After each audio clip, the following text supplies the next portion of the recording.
नमस्कार। इलेक्ट्रोहोम्योपैथी के इस विशेष एपिसोड में आपका प्यारा हमसफर बस्ती से डॉक्टर अनिल श्रीवास्तव इलेक्ट्रोहोम्योपैथ आपके बीच हाजिर है। हरि अनंत हरि कथा अनंता की तरह ही मानव शरीर की संरचना और उसके कार्य का अंत नहीं है।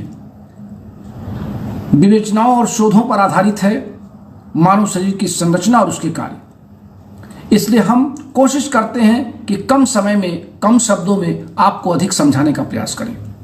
आज हम बात कर लेते हैं अपने पाचन संस्थान की सबसे बड़े भाग की, जिसे हम आमाशय या स्टमक कहते हैं। माउथ कैविटी के बाद हमारा ओइसोफेगस होता है, जो गले का पोर्शन होता है, और उसके नीचे लगभग हंसिया के आकार की यूं कर्व की हुई एक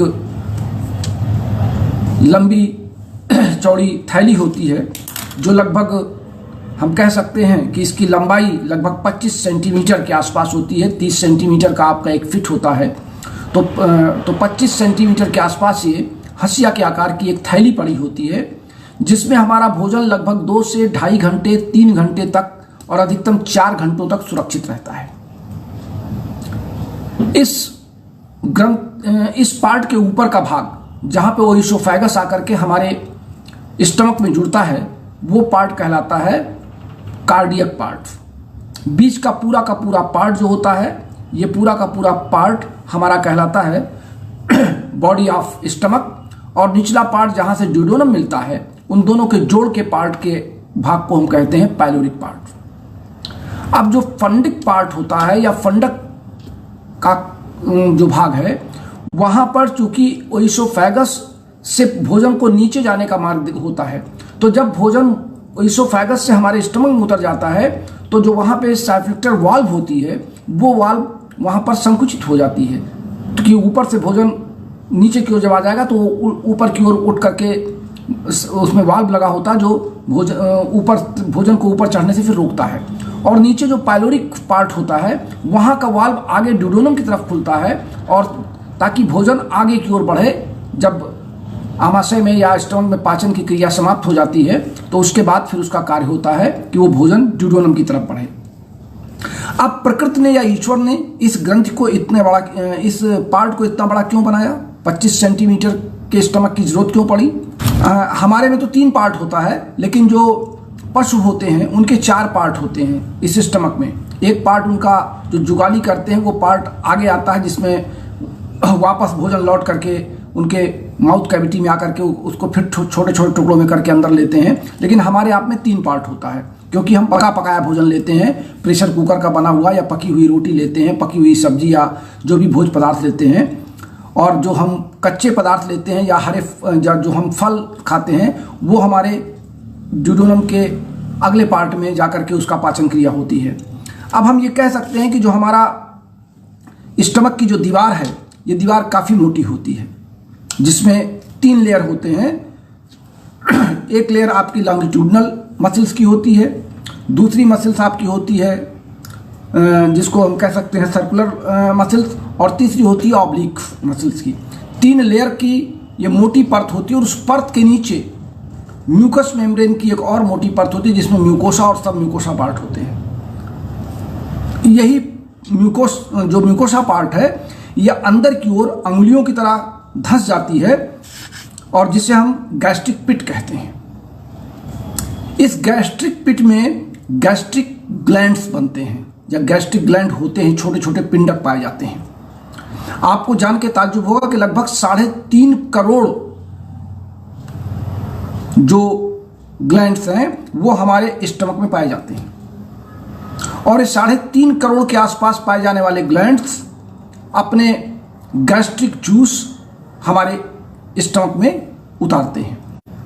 स्टमक की इन्हीं दीवारों पर एक हार्मोन भी निकलता है, जो गैस्ट्रिक लेयर से निकलता है, या हम उसको कह सकते हैं कि एंटेरोएंडोक्राइन से निकलने वाला वो हार्मोन है, जिसे हम गैस्ट्रिन हार्मोन कहते हैं। लेकिन उसके पहले जो हमारा पैराइटल सेल है और चीफ सेल है, पैराइटल सेल से हमारा गैस्ट्रिक जूस निकलता है, जिसमें गैस्ट्रिक ग्लैंड बनते हैं, और गैस्ट्रिक ग्लैंड से गैस्ट्रिक जूस निकलता है।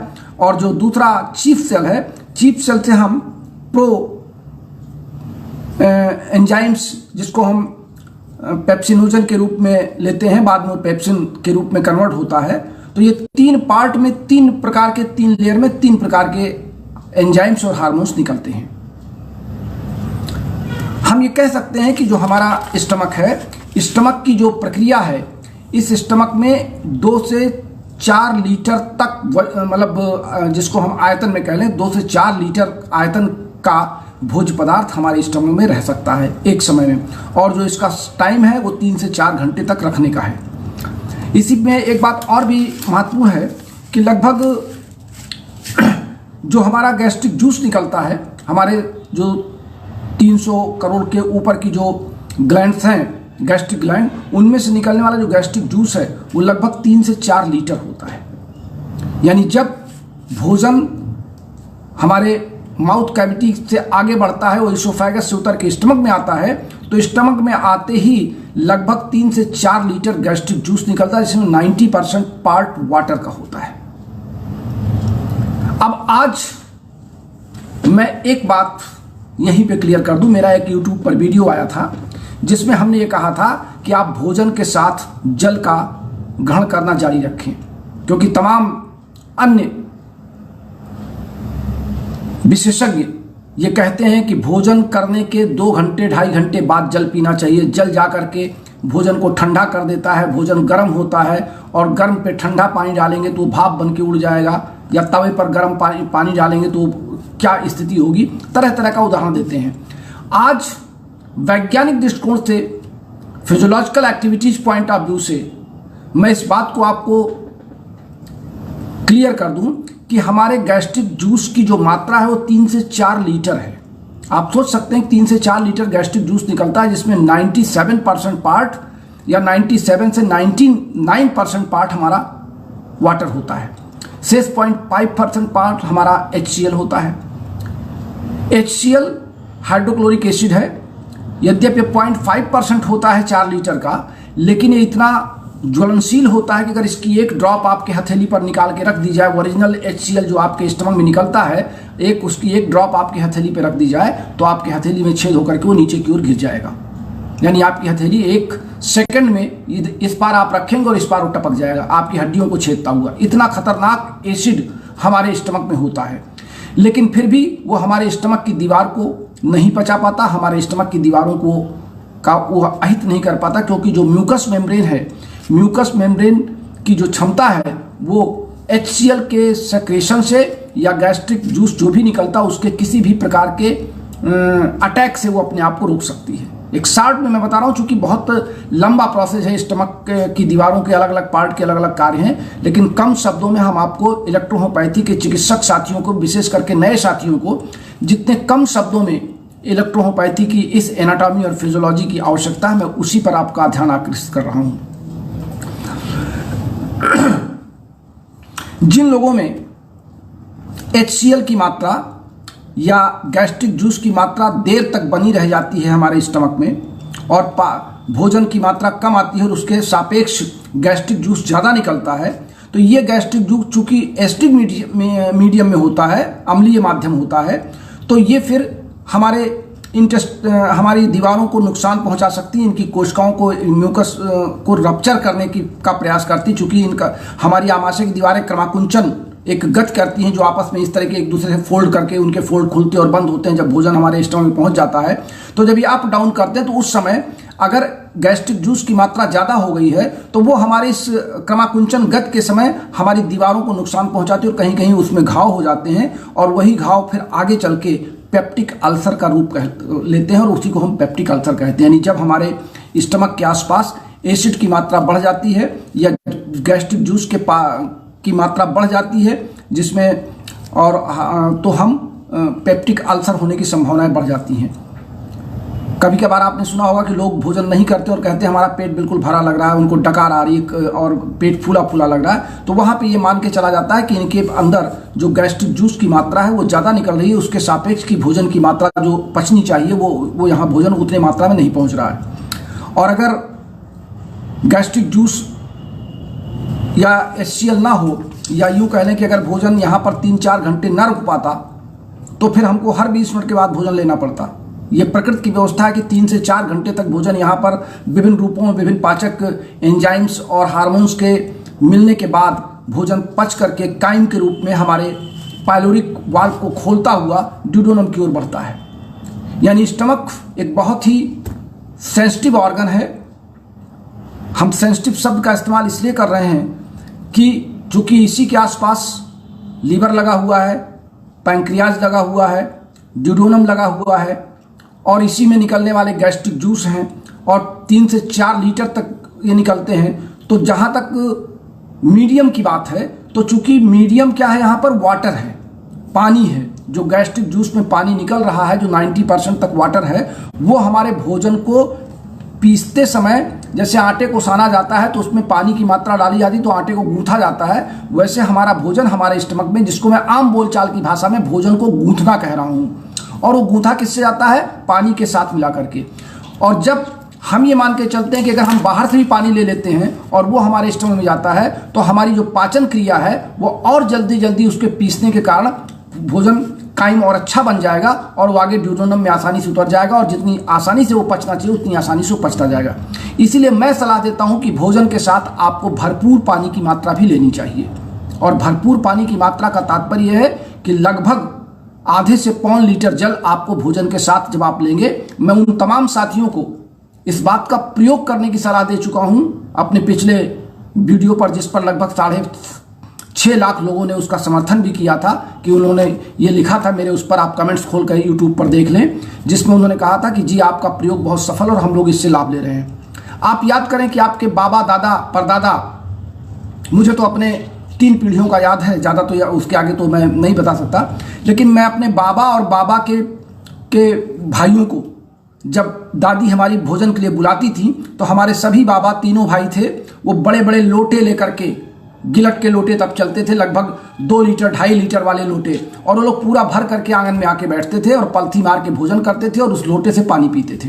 तब गिलास का प्रचलन नहीं था, गिलास तो विदेशी परंपरा है, क्योंकि गिलास का जो नीचे का, आप अगर फिजिक्स के दृष्टिकोण से देखें कि जिसका आयतन नीचे की ओर कम होगा, बेस जिसका पतला होगा, वो पानी हमारे लिए सुपाच्य नहीं होता है, क्योंकि वहाँ पे इलेक्ट्रॉन के मूवमेंट की जगह कम होती है। और लोटे का पेदा जो गोलाकार उसका प्रकार होता है, वहाँ पे इलेक्ट्रॉन तेज चलते हैं, ऊपर नीचे जल हिलता जलता रहता है, तो उनकी गति, उनकी जो मोबिलिटी ऑफ वाटर है, एच आयन और ओ एच आयन के आपस में टकराने की जो बात है, वहाँ पे वो बहुत तेज चलते हैं। इसलिए लोटे का जल जो है वो सुपाच्य माना जाता है, वो हमारे पाचन क्रिया के लिए बहुत महत्वपूर्ण माना जाता है। और आप विश्वास करें या न करें, मैं आज भी लगभग 1 लीटर वाले लोटे को लेकर के बैठता हूँ। आप आमतौर से घरों में स्टील के जग भी आते हैं, पानी लोग पीते हैं और घड़ों में भी रख के पानी पीते हैं, इसलिए कहा जाता है घड़े में रखा हुआ पानी प्रयोग करें। बाल्टी के पानी को पीने से रोका जाता है, क्योंकि बाल्टी का पेड़ा पतला होता है और घड़े का पेड़ा जो गोलाकार है वो ज़्यादा बड़ा होता है। घड़े में जो छोटे छोटे छिद्र होते हैं उनसे जो वाष्पन होता है और वहाँ पे जो इलेक्ट्रॉन पानी जब मूवमेंट करता है तो वो सुपाच्य होते हैं। इसलिए घड़े का पानी आपके पाचन क्रिया के लिए बहुत दुरुस्त है। ताज़ा जल आप ले लें, उसको लोटे में रखें, उसको आप पिएं। ये मैं कोई कहावत या कहानी नहीं बता रहा हूँ, मैं वैज्ञानिक दृष्टिकोण से विज्ञान के कसौटी पर खरी बातें बता रहा हूँ, जो आप प्रयोग करके देख सकते हैं। भोजन का जल के साथ उतना ही गहरा रिश्ता है जितना आपका मन के साथ आपके सोच और कल्पनाओं का है। यानी भोजन के साथ जल का लेना आपके लिए अनिवार्य है। और जो लोग ये बताते हैं कि भोजन के बाद 2.5 घंटे बाद लेना चाहिए, उसका कारण भी बता दूं। मुझे यहाँ संकोच नहीं हो रहा है कहने में कि जब आप भोजन के साथ पानी नहीं लेंगे तो भोजन तो पचेगा, चूंकि गैस्ट्रिक जूस में तो जल है, भोजन तो पचना ही पचना है। भोजन जब पचेगा तो आपकी फैट बॉडीज बढ़ेंगी, आपके एडिपोज टिश्यू बढ़ेंगे, आपका मोटापा बढ़ेगा, आपके शरीर का वजन बढ़ेगा, आपकी बॉडी की स्मार्टनेस चली जाएगी। स्मार्टनेस का मतलब वर्क स्मार्टनेस आपका डाउन होगा। और जब आपको फैट बढ़ेगा, आपकी बॉडी वेट बढ़ेगी, तो बॉडी वेट बढ़ने से फिर आप उसी चिकित्सक की शरण में जाएंगे तो आपको दूसरी दवा देगा, फिर तीसरी दवा देगा, फिर तीसरा रोग आएगा, चौथा रोग आएगा।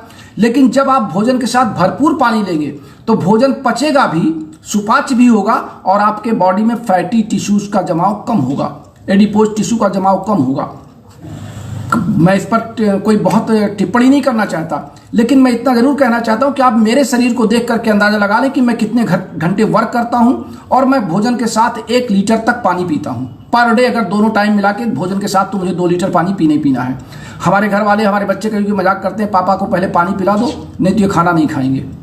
और मुझे भोजन जितना करना मैं उतना ही करता हूं, जितनी मेरी अंदर की आवश्यकता मैं उतने भोजन करता हूं। लोग कहते होंगे जब आप पानी पीते हैं तो भोजन आप कम करते होंगे, ऐसा नहीं है। भोजन की मात्रा जब आप भोजन करना शुरू करते हैं, भोजन की जितनी इच्छा, जितना आपकी कैपेसिटी है, जब आपके स्टमक में भोजन पर्याप्त मात्रा में पहुंच जाएगा तो आपको स्वतः आप अपने आप को फुलफिल कर लेंगे। और पानी जो आप पीते हो भोजन के बीच बीच के, चूंकि आपका जो स्टमक है वो 3 से 4 लीटर तक वहाँ व्यवस्था है भोजन पहुँचने की। आपने 3 रोटी या 4 रोटी खाया, आपने 100 ग्राम चावल या 50 ग्राम चावल या दाल खाया, और सब मिलाकर के मैं समझता हूं कि अगर आपने बहुत भोजन किया होगा तो 400 ग्राम, सब कुछ मिला के 400-450 ग्राम, यानी आधा किलो आप उसको मान लें। 1 लीटर पानी आपने पिया तो दोनों मिलाकर के आपका 1.5 लीटर या 1.5 किलो तक ही आपके स्टमक में गया। तो स्टमक की जो कैपेसिटी है वो ऐसा नहीं कि आपके पानी पीने से आपका पेट भर जाएगा तो आप भूख नहीं लगेगी, आप भोजन की मात्रा कम करेंगे। भोजन के साथ जल लेने का तात्पर्य यह है कि वो जल्दी पचेगा, सुपाच्य होगा, उसको एक लिक्विड मीडिया जल्दी मिल जाएगा और वो पच करके ब्लड में जल्दी जाएगा। क्योंकि जो हमारे स्टमक का तीसरा पार्ट है लेयर का, वो जो गैस्ट्रिन हार्मोन निकालता है, गैस्ट्रिन हार्मोन ब्लड में जाकर के ब्लड में मिलता है और हमारे जो स्टमक की दीवारें हैं उनको संकुचित होने के लिए प्रेरणा प्रदान करता है। और तब वो उससे हमारे जो पाचक रस एंजाइम निकलते हैं, उससे 3 कार्य होता है। एक तो फंडिक एंड का वाल्व बंद होता है, पाइलोरिक वाल्व खुलता है, फंडिक वाल्व बंद होता है, और जो पाचन क्रिया है स्टमक की वो तेज होती है। ये 3 कार्य गैस्ट्रिक हार्मोन करना शुरू करते हैं। तो हम पानी जितने पिएंगे भोजन के साथ उतनी जल्दी हमारा स्टमक खाली होगा, भोजन पच करके आगे ड्यूडेनम की ओर बढ़ेगा और हमारी बॉडी में स्फूर्ति, या जिसको आप बॉडी वर्क स्मार्टनेस कहते हैं, वो बनी रहेगी। मोटापा नहीं बढ़ेगा, फैट नहीं बढ़ेंगे, आपका बॉडी वेट नहीं बढ़ेगा। लेकिन ऐसा नहीं कि आप कमजोर रहेंगे या आपको कमजोरी आएगी या आपका भोजन कम करेंगे। भोजन आपके बॉडी की जितनी क्षमता आपको उतना करना ही करना है। तो मैं समझता हूं कि स्टमक पर आज बहुत सामयिक चर्चा हुई। तो आज के लिए बस इतना ही। मिलते हैं फिर पाचन क्रिया के संबंधित अगले भाग में, यानी हम पहुंचेंगे स्टमक के बाद ड्यूडेनम या छोटी आंत में पाचन क्रिया किस प्रकार होती है और उनसे क्या क्या फिजियोलॉजिकल एक्टिविटीज संभव होती हैं, हम उन पर चर्चा करेंगे। इजाजत दीजिए, नमस्कार, शुभ रात्रि।